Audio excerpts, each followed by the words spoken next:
Canadians battling for bronze, and the Canadians have done it. Canada gets the bronze in the women's C2 500. What a finish.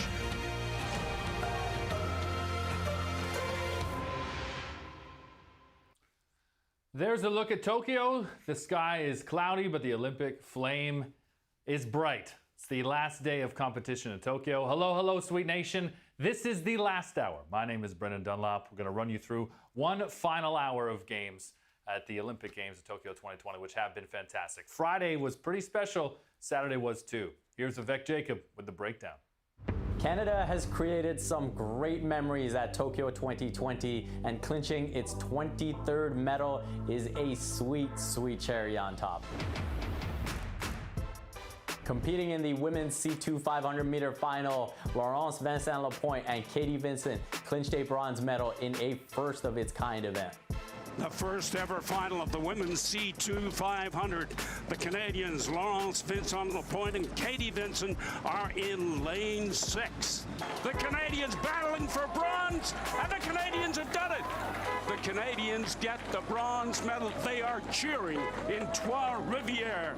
That makes Tokyo 2020 the most medals Canada has ever earned at a non-boycotted Summer Olympic Games. This was exactly what Never Give Up means, because we pushed. And I'm so proud of Katie for helping me get this through. We got it together. This was teamwork today. Teamwork today, and the dream came true. Canada earned 22 medals both at Rio in 2016 and Atlanta in 1996. Among the highlights these Olympics are Penny Oleksiak, Andre de Grasse, Damian Warner, and of course, the women's soccer team. Great stuff, Vivek. Here's what's coming up on the extra hour. Andre de Grasse. He's going to be here. I spoke with him. You'll see that interview. We'll also go out to Japan. Devin and Craig McMorris have produced some great content. We'll see how they chat together. I'll speak with them, and I'll preview the women's basketball final, which goes tonight, as Megan McPeak will be here in about 30 minutes' time. Lots coming up for you. Lots still to get to. Here are some of the other big headlines after day 15 in Tokyo. So hoops, after a shaky start to the tournament, the United States won gold in men's basketball for the 4th straight Olympics, beating France 87-82. It was the smallest margin of victory in a gold medal game for the Americans since they started sending NBA guys at 92. Kevin Durant, 29 points, leading the way. What an Olympian Kevin Durant is. Dutch distance runner Sifan Hassan continued her dominance and rewrote the record books. She won gold in the 10,000-meter race to become the first runner to medal in the 1,500, the 5,000-meter, and the 10,000-meter in the same games. In total, she ran 24.5 kilometers in Tokyo, one of the greatest Olympic performances ever. The Canadian women's 4x400-meter relay team hit the track looking to upgrade from a 4th-place finish in Rio, running in 3rd in the last leg of the race until Jamaica's Candice McLeod passed Canada's Sage Watson to put Jamaica on the podium, leaving Canada in 4th for the 2nd straight games. 60/100ths of a second was the difference. Back on the water at Seaforest Waterway, as Vivek said, Canadian canoe pair of Laurence Vincent-Lepointe and Katie Vincent won bronze in the women's C2 500-meter event. It was Team Canada's 23rd medal in Tokyo, surpassing those 22 won in Rio, setting a new record for most medals won in a non-boycotted Olympics. Just want to say that again, because what a performance from the Canadians. Andre de Grasse, of course, had a performance for the ages in Tokyo. 3 more medals to add to his Olympic resume. That's why his teammates now call him the new Six God. Woke up and told myself I'm gonna get it. I'm on 11, I got the 7. Came for the 6s and God is my witness. I got the business, foot in the biz. Lagos is born, but Toronto's on. Coasting the globe and I call it my home. Making a bone with industry clones. The realest online, go pick up the phone. Your kingdom will rise, your kingdom will crumble. The greed in your eyes will land you in trouble. The game is a balance, I came for the level. If you get involved, I brought you the shovel. Andre de Grasse delivers under enormous pressure.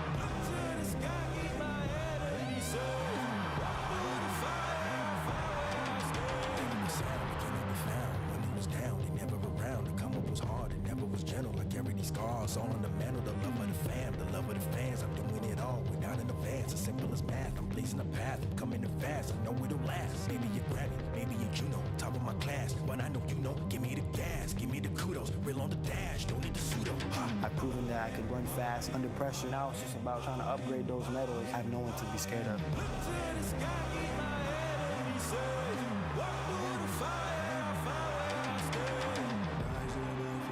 Here comes the Grasse with a flourishing finish.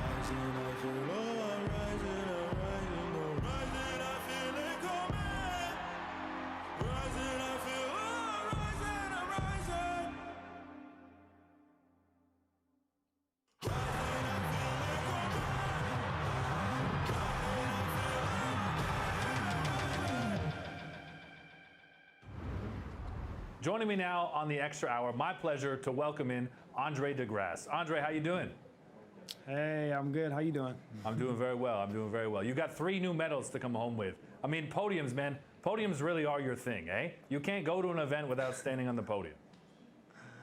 Yeah. I mean, yeah, that's the goal. I mean, of course, I train hard for this moment, and you know, when I go out there and represent myself and my country, that I want to go out there and you know, bring back medals. So that's always the goal. That's always the plan, and I'm just grateful and thankful that I was able to get the job done on that. And now the next Olympics, I'll look forward to just trying to just you know, upgrade the medals.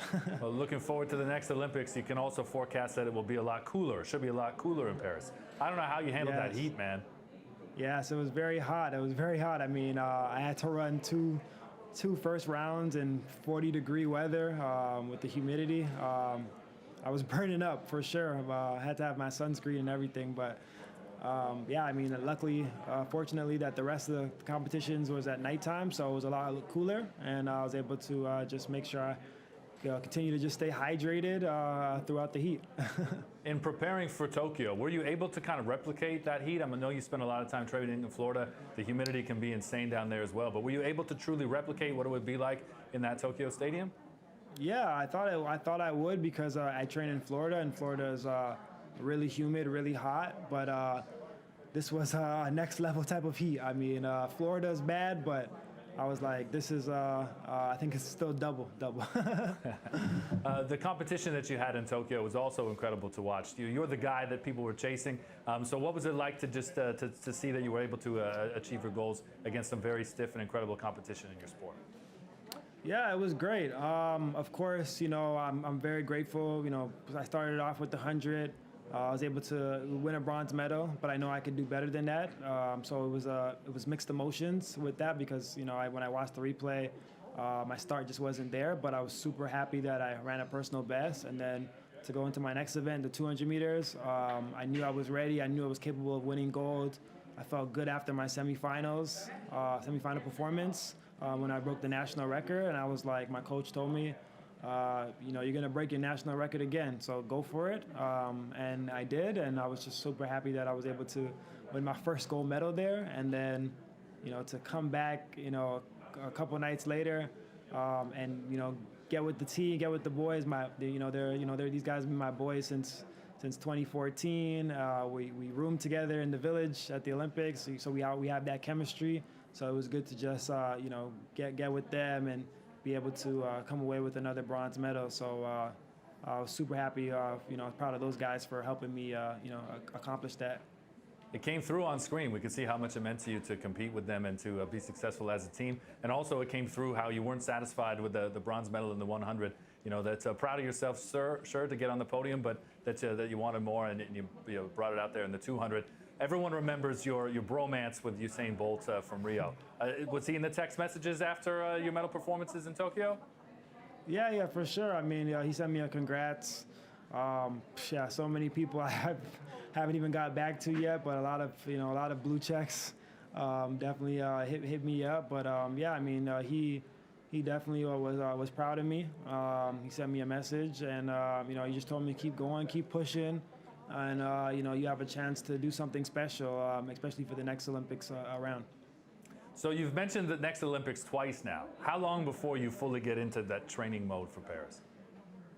I mean, it all starts in a couple months, actually. I mean, of course, I'll take some time off and be with the family, but I'll get back into training starting back in October. and we have the World Championship next year in Oregon. So that's all on success. Like, you know, on the path to, you know, you have the 2 World Championship, Oregon, and then Hungary. So I'll do those, and then hopefully, yeah, Paris. Hopefully I'll be in my prime and ready to go. Now, besides lower humidity, what are you most looking forward to about going home?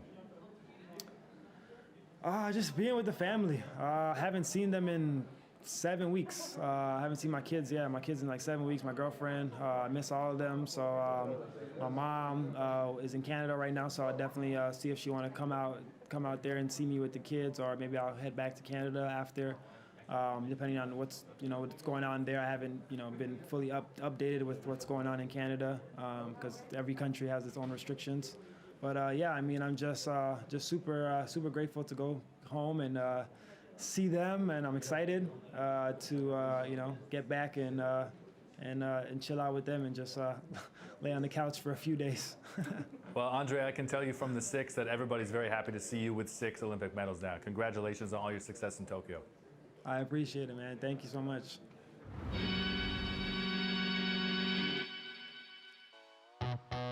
Howdy, folks. Craig Morris here, your friend alongside Devin, CBC Stallion, the 3,000-word man. You've covered everything at this Games, and you don't have that much time. I know you've been eating at the convenience store in the hotel, and you've gone viral for it, correct? I mean, I want to take people on the journey. I document everything. I started documenting what I was eating in the convenience store.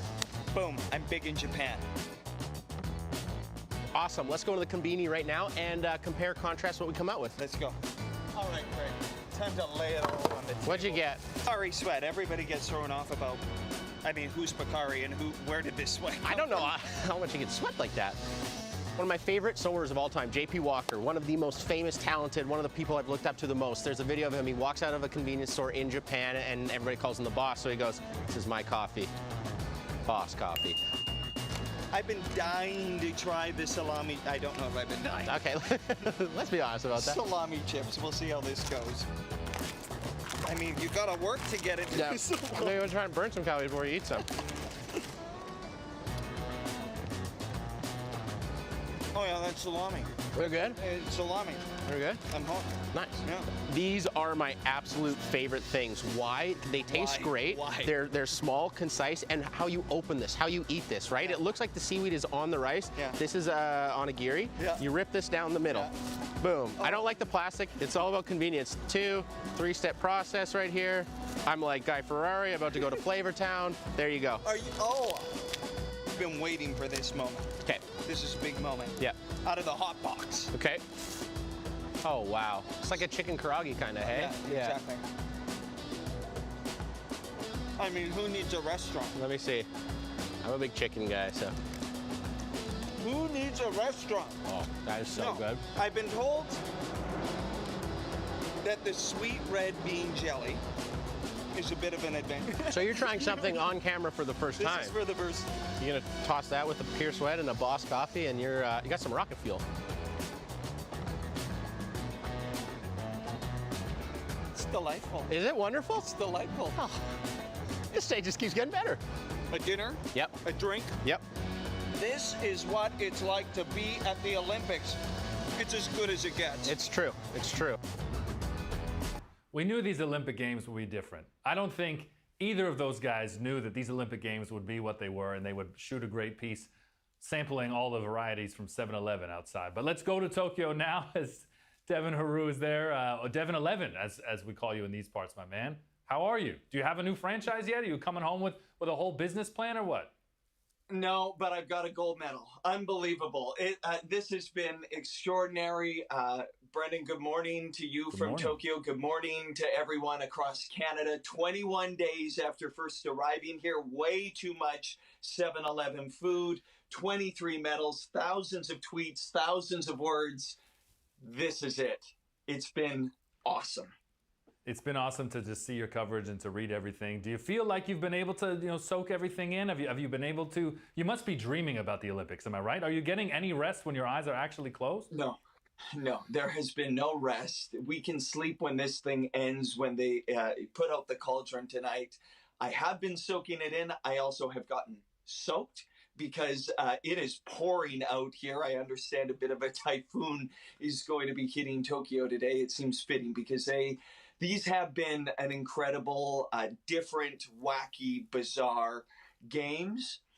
But, you know, I'm waking up today feeling so grateful, somewhat overwhelmed at what's unfolded here. You know, Brendan, I don't think any of us had any idea what was going to unfold. Yeah. You know, having talked to the athletes for the last couple of years, they didn't know what was going to unfold.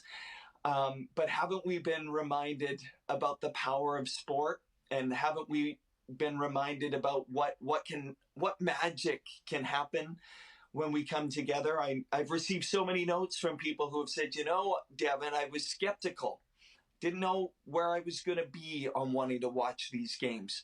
Yeah. The guns sounded, they shot into the water, they shot off the blocks, they took to the pitch, and it happened. And to have a front row seat to this has been extraordinary. Pretty special. Well, I can speak on behalf of Canada. Hold on. What's that? Someone at the door?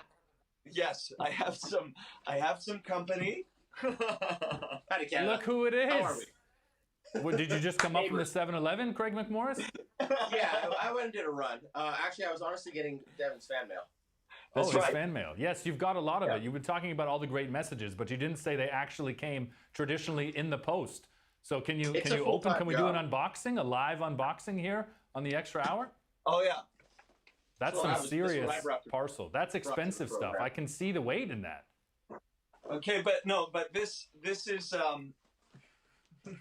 Speaking of weight. This is okay. These are the big ones here. That's folks. real love. For someone to pay that postage, that is real love. It truly is unbelievable. But yes, we promise a live gift opening, so we're going to do some of that right now. This one came just the other day, and let's see what's inside. This is a live opening. This is Christmas for you, and trust me, it is Christmas for us. Christmas has arrived. This is Crimbus for me. So there's a letter that I'm not going to read because I'm emotional, and that's not going to happen live. All right, what do we have here? Some sweet treats. Some great treats. Awesome. This is wild, by the way. All right. You are going to exceed all the agricultural limits at customs when you come back. There is no way you get all this back.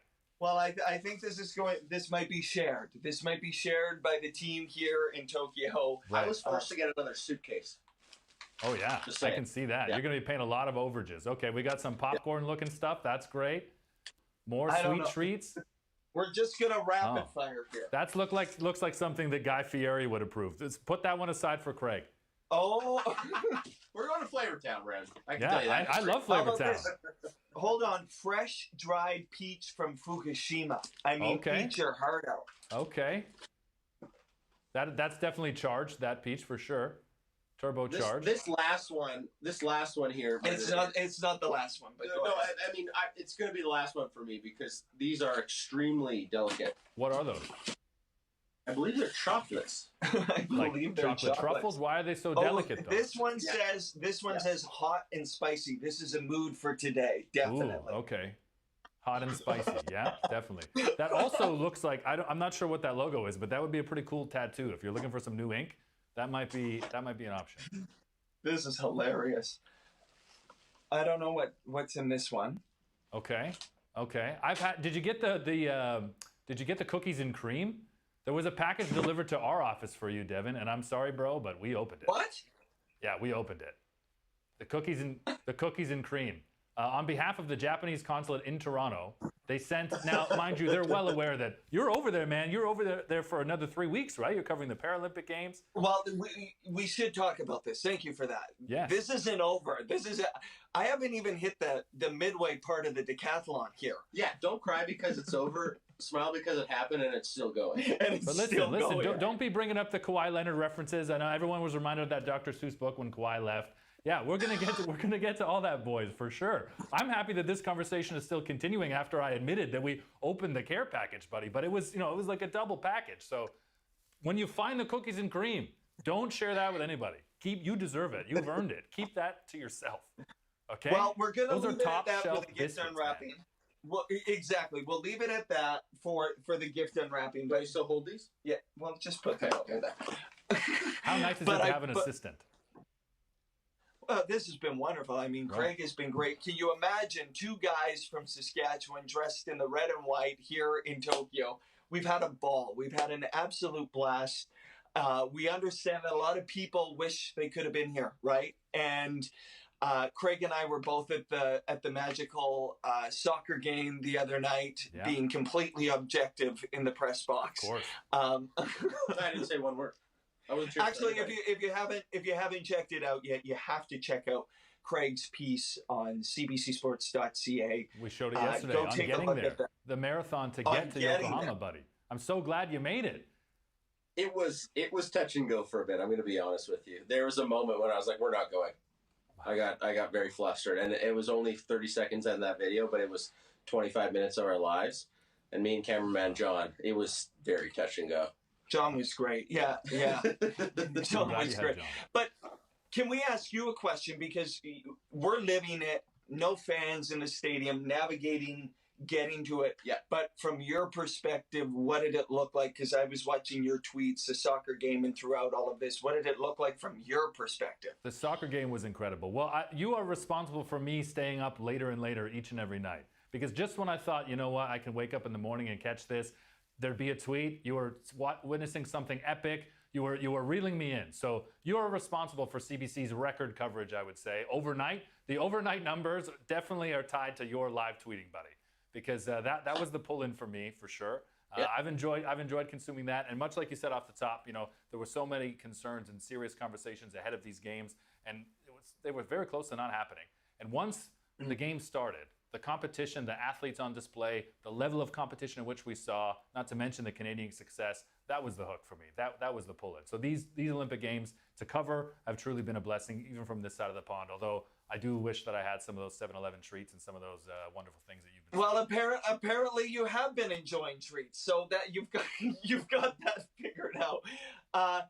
And to the point, I mean, I want to say thank you for all of these gifts. And I think Craig and we were talking about it a few hours ago, actually, when we were going to be joining you and talking about a debrief. Yeah. A debrief is what I'm trying to say. Just full of gratitude for the people of Tokyo and the people of Japan who have welcomed us and found ways to connect with us without being able to be in the venues. And it's been hot here. There have been long, hot days here, but the volunteers have been standing in the heat, beating the heat, always there to welcome us with open arms. And, there aren't many places in the world that could have pulled off a games like this in the middle of what's unfolded over the last 16 months. So the people of Japan should be incredibly proud about what they put on here. Very well said. Well, both of you should be very proud of yourselves and the work that you've put out here. It's been incredible to watch and to consume the Tokyo Games, through your eyes and through your tweets and reports. And Craig, did you want to get something in there before I put a bow on this, buddy? I just want to echo what Devin said. Honestly, it was wild how hard this was for some people and how they rose to the challenge and exceeded that. Because, as you mentioned, the heat and the obstacles that were put in place were pushed aside with people's friendliness and their kindness and the way that they made everybody feel welcome. So that was very special. I appreciate you giving me the time. Yeah, of course. No, I appreciate you guys always making time for us very early in the morning whenever my producer, Sarah Jenkins, would call and say, we need you. So this is great. I'm glad that you're always available and that we could do this. And I look forward to maybe meeting you guys in person one day. We're going to make that happen. Thanks for having us. And to all of Canada who celebrated the moments and were with us in the triumph and the heartbreak throughout all of this. Thank you. But I'm still here and we've got the Paralympics. So rest, recover, and we'll see you in a couple of weeks. Those guys are great. As has been the social media content that have come out of these games. These were the television games, right? And like everything, we consume it on 2 screens. So the content, gold medal worthy.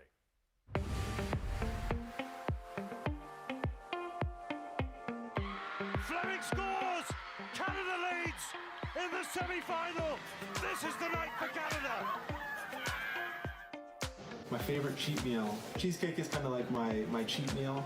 But yeah, I just kind of like a wide variety of food. Going for Canada, Maggie McNeil in 55-59. And she can't see it, now she can. And they are whooping it up in Woodstock for that Canadian record and gold medal. Yes. Yes. Let's go. Andre de Grasse, is he finally going to get there? Yes, he is. Absolutely phenomenal. At last, it is all gold for de Grasse. What pressure. I think there's a fair bit of love in the room for our next competitor, Simone Biles. Well, the naysayers who said, why is she doing this? Well, she's doing this because she can. Can we have 2 gold? It's possible. It depends if you decide, if you both decide on Olympic champion.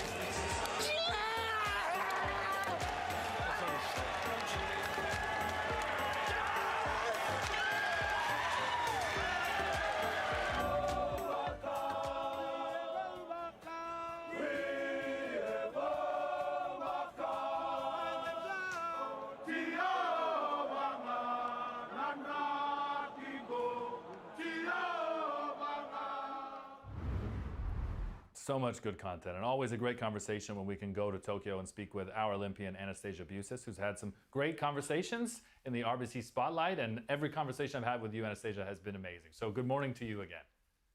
Good morning. Do I look like I've just woken up? Because this is how TV is made. It's not.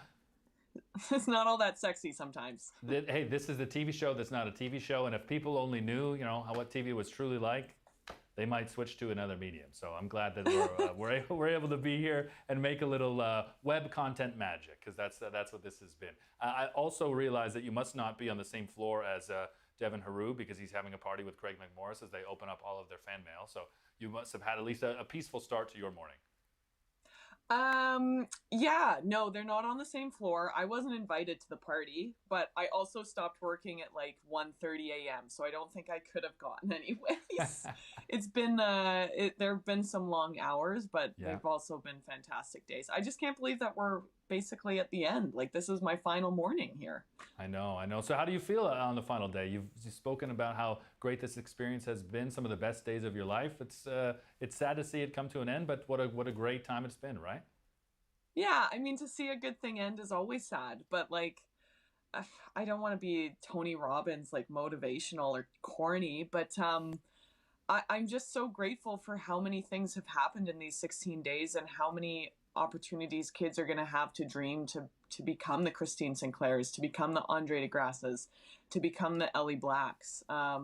So I think it's something to celebrate. I think that after a pandemic, after a time that we've all felt so disconnected, and we were all so, just hoping that the Olympics would be the event that we know it can be, even if it didn't look the same. I think that they've achieved that, and I'm just so grateful to the country of Japan for, obviously this was a heavy lift and it doesn't go unnoticed. So I celebrate it. I'm sad that it's leaving. I'm also excited to sleep for like 10 days straight. It's just such a celebration. You'll be allowed to sleep for 10 days straight? There's not a Japanese television show that you're contracted to host late nights? Funny that you ask. I am on TV tonight in Japan, and I've been having to just wear these all around. I should wear these to begin with, actually. My bag's under my eyes. They're a good look. Those are good, sharp glasses. I need a new pair.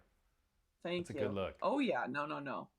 You're inspiring me to go get a new pair. 10 days, it's all up to producer Sarah Jenkins, because she's my boss, and she keeps saying that she's not, but she really is. So if she allows me to take a little bit of time off, I probably will. We have to get ready for Beijing, though, too. That's right around the corner, I know. So not too much time. That's the beauty, though, right? Beijing is 180 days away, so this Olympic experience, this Olympic vibe, I hope can continue. I know certainly for all of us involved, it's going to be hard to see the flame go out, as you say. But for you, having seen Japan as a country, in arriving at these games and the last few days, how have you seen the mood and the vibe in Japan change around these games? First and foremost, 180 days till Beijing. That just gave me a wave of panic. So yes, I probably won't be able to take any time off because we work on the Olympics every single day, even though it's 16 days every 2 years. It's a marathon. I mean, I think back to honestly when I was skating in Vancouver and knowing just what that did for our country, because Canada did so well. And, you know, we ended the Olympics with winning hockey gold over the United States, and we won the Olympics. And just how much pride and unification we all felt from that. And I think that Japan has felt that. They just won against the United States in baseball, which is, you know, their holy grail. That's their hockey. And so first and foremost, I'm just incredibly happy that Japan had a very successful Olympics, because I know what the power of sport can do to a host country. And I do think that there's been a tremendous shift in just not necessarily the welcoming nature, because we were made to feel so welcome. You know, they're fantastic hosts, very hospitable. But I think that people remembered just kind of the power of sport and how lovely it is when people come together and share culture, even though it didn't look the same. I mean, again, we're in a pandemic, and so it wasn't the typical, you know, Olympic Games. It wasn't a cookie cutter Olympic Games. It was different, but they rose to the occasion and succeeded 12 out of 10 every single day. So to know that they've done well and they've put on a great show, everyone is just warmed up to the thought, and we're reminded that sport's really fun, and it's fun to feel unified, even if you're winning or losing. And it's been, again, like, I think in the postponement, we kept saying, we just hope that it's an Olympics the way we know it can be. And I think that they've achieved that. And that makes me very, very happy. And that makes me selfishly happy, because, again, there's been so many moments that are going to birth dreams of little Canadian kids to take up sport. And in a time when everyone is in front of an iPad and everyone feels isolated and, you know, have struggled socioeconomically and with mental health, I think it really was a positive. That's my takeaway too. How many positive conversations that we've been able to have because of these games, and important conversations that weren't being had because a lot of other things were going on in the world, or may have been lost because other things were taking up more of the attention. So it really has driven, you know, a lot of great conversations, and I think will continue for 180 days leading up to Beijing, which is pretty incredible. What does your last day of work look like then? Well, starting here, we got to do our weather report. Yeah, let's show us one last look. Rainy Tokyo. Wow. Wow, you could be in England. It's raining. I have to connect with a few athletes that are almost done competing. So Kelsey Mitchell, she's contesting for a medal, hoping to do big things in track cycling, which is a crazy cool sport. If anyone hasn't seen it, check it out. The embarkment's like 42%, really, really wild. And then just closing ceremony. The marathon, of course, they're going to be running in this rain, which is maybe a little bit cooler. I don't know. I could never run a marathon. I can't even run like 1 kilometer. So I can't either. I'm with you. We'll see how that changes things. I'm with you. But can you run one? I cannot run 1 kilometer. No. Anyone who's seen me play in charity soccer games knows that it's just getting through that, you know, on a short pitch, 5-a-side, 7-a-side is a marathon for me. I don't believe you, Brendan. Yeah, no, just really reflexive and reflective, and final day of the Olympics isn't always the busiest day, but I think it's a day to feel all the emotions. And again, I'm going to sound like Tony Robbins. I'm not trying to be too motivational, but I just really think it's something that we should celebrate. And I celebrate the work that's been put in, because it hasn't been easy. And it was so fun just to, you know, see the Christine Sinclairs, like we've witnessed history. We've done things that, you know, we never dreamt of doing. Gold medal to swimming, gold medal to track and field, like gold medal to women's soccer, gold medal to softball, who came back after 13 years to win a bronze medal. These are all moments that really have defined and will define, you know, historical moments for Canada. And like, let's just celebrate them before we get back to having to deal with real life and real mundane issues and the 9 to 5. I'm with you there. I'm totally with you there. Where were you when Christine Sinclair and Team Canada won that gold medal? Where did you get to watch the penalty shootout? I was actually in the stadium. Wow. Yeah, it was a highlight. It's too early, and I'm going to get emotional if I talk about it. I'm a journalist, so I'm not supposed to feel any emotions. But yeah, I was in the stadium, and full transparency, of course, I have some pretty good friends on the team, and just knowing that team's history and where they came from, and of course, I mean, you're a soccer guy, you know it a lot better than I do, but knowing that that was a win for athletes that came before and also will come after. I mean, it wasn't just that team's win. It was a team for the Carmelina Moscatos, the Rian Wilkinsons, the Karina LeBlancs, the Diana Mathesons, all these women that paved the way, the Charmaine Hoopers, and for everyone to come, you know, for years to come.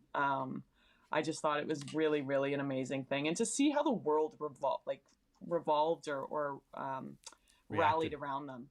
When you see Abby Wambach say, I want this for Christine Sinclair, like, again, you have to take a step back and go, we're witnessing something really special, and we got to thank the country of Japan for making this happen.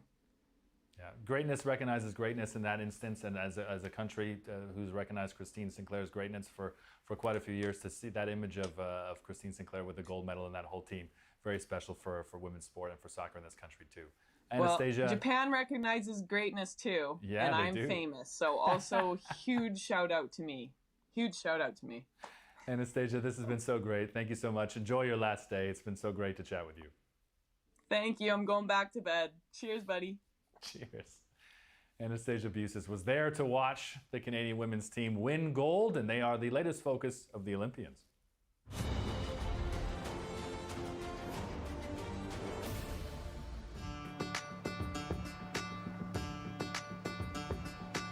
For me, the biggest moment happened during the 1999 World Cup, which the U.S. hosted.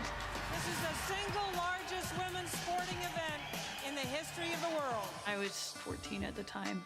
I was fortunate enough to be able to go down to Portland, Oregon, and watch a few of the games, and I remember sitting there, and that's when I told myself this was going to be my future, that I was going to play in the next World Cup. So that moment definitely changed, like, my career path, I'd say. I wouldn't say I'm like an overly physical player, but I'm super competitive. I was a multi-sport athlete as a kid, had a ton of energy, still have a ton of energy. I just have a competitive nature about me, and that definitely comes out on the pitch. Honestly, I'm just like a stubborn child who just wanted to win every battle, and even if they have a little of a lead on me, I throw in the slide because I hate getting beat. Being a goalkeeper is definitely a unique position. Every time I come into camp, I know that I'm going to be challenged and pushed to my absolute limits. There's this high level of respect for each other that on the training pitch, we're going to push each other and we're going to fight for that spot. And at the end of the day, whoever's selected to represent Canada, we know that they're going to step on the field and do their absolute best. And we're all behind that one individual that's being selected on any given day. Coming out as a visible trans person this past year, I definitely want to be a leader to younger folks. I think that was part of the reasons why I came out. People could see me participating in the Olympics this coming summer and know, if they're younger trans folks, that they have a future in sport, just like what I'm doing right now. We've really created a culture where we push each other. There's a great balance of working hard, putting that work rate in when we're on the field. We know when it's really time to turn it on and be ready for the game. We know we want to break lines and we want to overload the opposition, and to do that you have to play forward, and to play forward we need a brave team who, you know, when you play forward there's a greater risk of losing the ball. I've asked the group to be brave, to progress higher up the pitch quicker. We've got the talent to do that. If you reverse that now, you're a team playing against that, it's not a comfortable feeling. I think we've got some real pace in our team, that if we get the ball higher up the pitch, any opposition backline is going to fear playing Canada.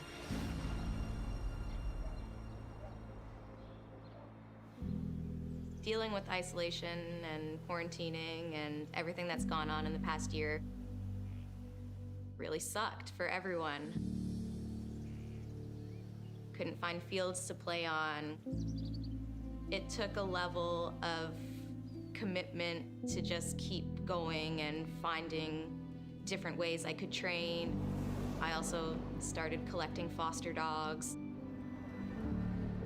That was probably what helped me get through this past year, is just trying to find that drive when everything is against you. Our team is spread out around the world. We're in different leagues, we're in different countries. In order for us to get together for a training camp is so incredibly difficult. Trying to organize quarantine rules and travel rules for all these different countries, that's been a challenge, and with that comes our resiliency and our mental strength. We're so respectful of each other and we love each other so much that team culture is what really brings us above and helps us rise above those challenges. First thing is, it can't be an excuse. We've got to make every training session, every game count. Every moment that we're together, we have to keep pushing and pushing. This group's talked about they want to change the colour of the medal, and to do that, you've got to do things that you've never done before. If you really want this, you're going to have to push and do things differently. When it comes to that moment, they have to feel free and they can't be overthinking what they need to do. We want to get out there and we want to put on performances that are going to make our country proud. And in order to do that, we have to leave the excuses at the door and just get out and perform.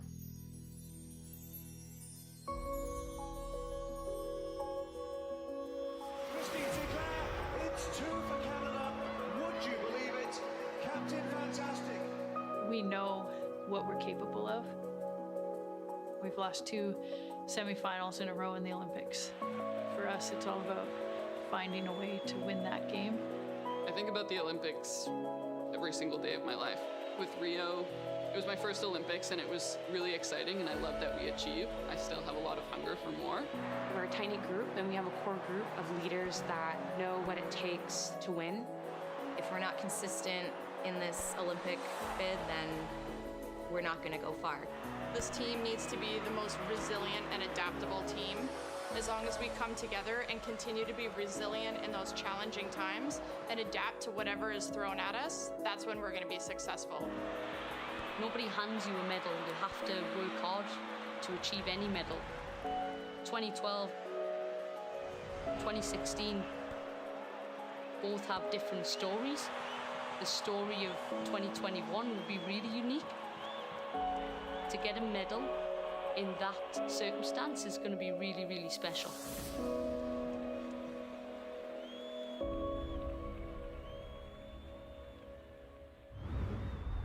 What a great symbol that Canadian women's soccer team has been, and now they have a gold medal for all their efforts. Let's continue another conversation with a gold medal game about to happen in women's basketball. Megan McPeak will be on the call. Megan, how are you? Doing well, Brendan. How are you? I'm good. I can't believe that the games are coming to an end, but you do have one big game to call tonight, so that should be exciting. And there's a lot of history in this as well, with the United States going for their 7th straight gold medal. Yeah, you look at the U.S. program on essentially both sides, the men's and the women's. They've historically been the favorite going into every single Olympics, and the women no different in this one. And, you know, it's really amazing to think that they could create history and continue the history they've already done in this Olympics. But they have to go up against an incredible story in the Japanese women who are trying to win this on home soil. And when you think of the fact that they've never finished this high in their program's history in a while, that they could walk away with a silver or gold medal, I think them getting into the gold medal game is a gold in itself. But I'm expecting this to be a really fun matchup. That's been the exciting thing about this tournament. I know for Canadian basketball fans to see Canada come in as the 4th ranked team and not get out of the group stage and not be able to compete for a medal, definitely deflating, disappointing. Maybe we can get to that conversation a bit later. But what this final shows is that the parity in the women's game is tighter than it's ever been, and the improvement across the board is very exciting for women's basketball. Yeah, you look at the competition and the U.S. is always going to be the favorite, because when you can pick from essentially 100 players in the WNBA alone, you put yourself at a very good advantage when you think about the game. But to know that other countries, we saw Serbia have a fantastic outing. We saw it from Australia, even without the services of Liz Cambage. We saw it from France, who got the bronze medal and had to go up against a team that every single time the last couple of Olympics has actually beaten them in a bronze medal game in Serbia. So you look at the parity across the board, you're starting to see it. And coming into this Olympics, really and truly, you look at the teams and essentially all of them could have had a chance to medal in this tournament. So that tells you a lot when in previous Olympics, it was, possibly the US and maybe one or two other teams that were always the favorites when you think of a France or a Spain. And now you have teams like Japan, Belgium, Spain continuing their excellence, France continuing their excellence. But now you have teams like Japan and Canada trying to knock on the door to create some disruption, if you will, across the women's game. So it's nice to see a lot more parity and a lot more competition, especially when you think of these games that Dan and I have been covering. Aside from maybe one or two, they've all been pretty competitive and have all, had scores that finish within 10 points or less. So it's been a fantastic tournament all around. The United States driven to win their 7th straight gold medal, but also driven to win for Sue Bird in this, her last Olympics, which will be really special if she can end it as a champion with a gold medal. Another gold medal. Another one. It would be kind of crazy if that's the way that she decides to end her international play. And also to think we could maybe be seeing the final Olympic cycle for Diana Taurasi as well, too, who is right there in the wisdom side of things as basketball players with Sue Bird. But I mean, selfishly, I want them to try and go for 2024. But if they decided that this was their last one and they want to call it a career on the international stage and pass the torch to the next generation, what we're seeing witness alongside them right now, I also would not be upset at that, because they have given the game as much as possible, much like, on the soccer side, Christine Sinclair. Like, it's crazy to think that we were watching her legacy play with her in a gold medal game on the soccer pitch for Canada. So I think of Sue Bird and Diana Taurasi in that same light, trying to go for their, I don't even like, how many more medals do you need? Right, I know. They're just walking around in the Michael Phelps Club. Like there's no cabinet big enough for the collection that they've amassed, that they've racked up. But you're right. I'm glad that you said that about Christine Sinclair, and seeing these legacy makers writing history before our eyes has made for incredible viewing and incredible television. I do have some time to ask you a little bit about Canada basketball. So they're back to the drawing board, of course. Had high hopes and expectations for this Olympic tournament. Come up short in the group stage, as we mentioned. Where do they go from here? 3 years to Paris. It's a tighter window. What are some changes you think we'll see?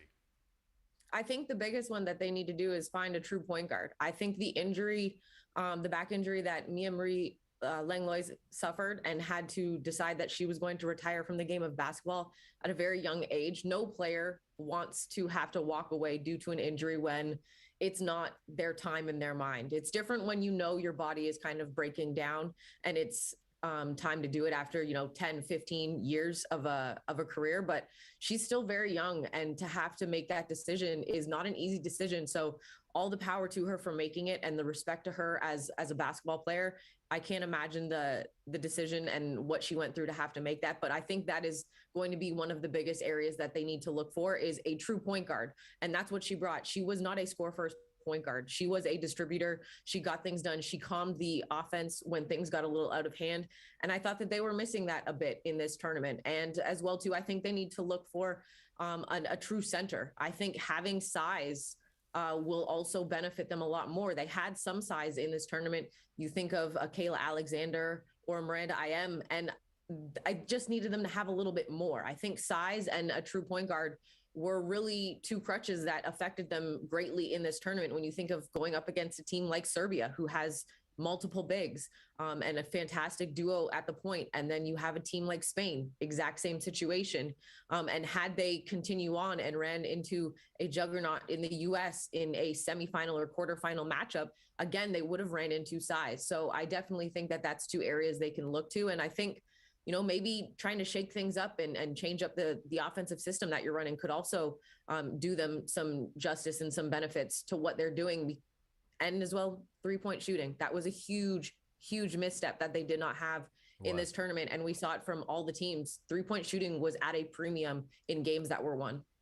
But they had a lot to deal with, as a lot of Canadian athletes, of course. I'm glad you mentioned Mia-Marie Langlois from my hometown of Windsor, Ontario. Definitely a big loss in this team. But a big win for the CBC Olympics team, having you on the broadcast with Dan Schulman. So have another great call tonight. It's been great to listen to you on these Olympic Games, and I can't wait to hear you back in D.C.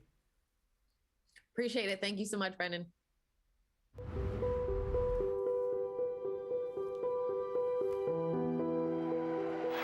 A single Olympic event bridges antiquity and the modern era.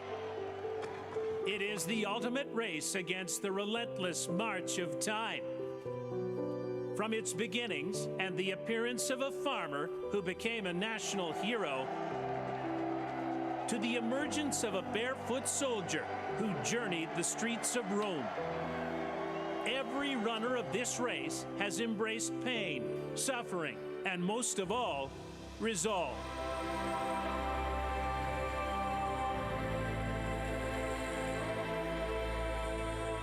In this odyssey, women have endured and triumphed over exclusion to become principal characters in the drama.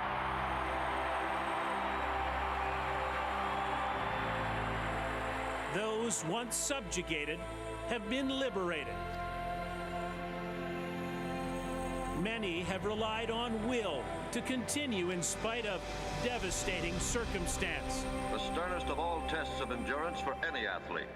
Legend has it that some have had hearts the size of a locomotive engine. Pride and honor, faithful companions. A race that challenges oneself. Those favored have more often than not been defeated. But the beauty of this event is that it reflects the essential struggle of the Olympics. You can see the fatigue registering, muscles searing, mind numb. It asks an athlete to not only go faster, aim higher, and be stronger, it also demands that each last longer. What dignity, what courage. That's why it concludes the games and is central to the plot.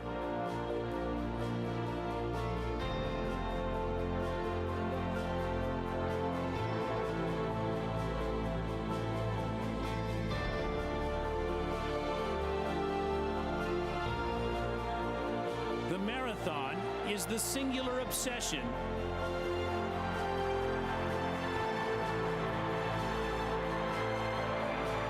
with finishing the race.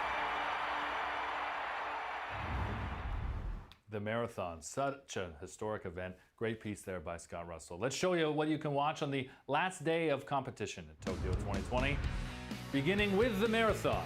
One of the oldest Olympic events, a signal that the games are coming to a close. The men's marathon runs tonight at 6 p.m. Eastern, 3 o'clock Pacific. 3 Canadians are running: Trevor Hoffbauer, Cameron Levins, and Benjamin Priestner. They'll be looking to withstand the grueling heat in Tokyo on the 26-mile road to the finish line. Women's basketball, the final goes tonight, as Megan and I were discussing. 10:30 p.m. Eastern is the tip-off as Team USA put their 54-game unbeaten streak on the line against Japan. The Americans have not lost a game at the Olympics since 1992. A win tonight would seal their 7th straight gold medal, which would be pretty incredible for Sue Bird, as we mentioned. At the Velodrome, Canadian Kelsey Mitchell has a great chance to medal on the last day of competition. The indoor track cycling individual sprint semifinals go at 9:15 Eastern. She beat fellow Canadian Lauriane Genet in her quarterfinal head-to-head matchup. It's a quick turnaround, though. The final scheduled for 10:20 Eastern tonight. And then the final show is the closing ceremony. Team Canada will walk out at 2020 to close things off. You can see that at 6 a.m. Eastern, 3 a.m. Pacific time. The closing ceremony will be a big show. See the closing ceremony again, 6:30 a.m. Eastern time, 3:30 a.m. Pacific. Tomorrow on CBC as we put an end to great coverage of the Olympic Games. One last look at the medal standings. Canada leaving Tokyo with a record 23 medals. The Americans winning the overall medal race, 108, and they will add to that. It's pretty incredible as China will leave with 38 gold medals, potentially adding to that as well. Just an incredible time, these Olympic Games. I'm glad that we profiled the marathon there because working the Olympics, it is a marathon. It is not a sprint. I hope you've enjoyed the last hour here on the Extra Hour. I've definitely enjoyed working here. A few people I want to thank for making this happen. All of you for watching on YouTube or on GEM, wherever you did. Ryan Johnson for letting me on here with this crazy hair. Sarah Jenkins for producing me throughout this, and Aaron Dutra for helping as well. Thank you, Kayla, for cutting everything, and Brad Middleton is our tech wizard. Lots of other people as well, but thank you for watching this show and enjoying these Olympic Games. I definitely have. So, goodbye for now, Sweet Nation. I'll talk to you soon. Thanks for kicking it with me.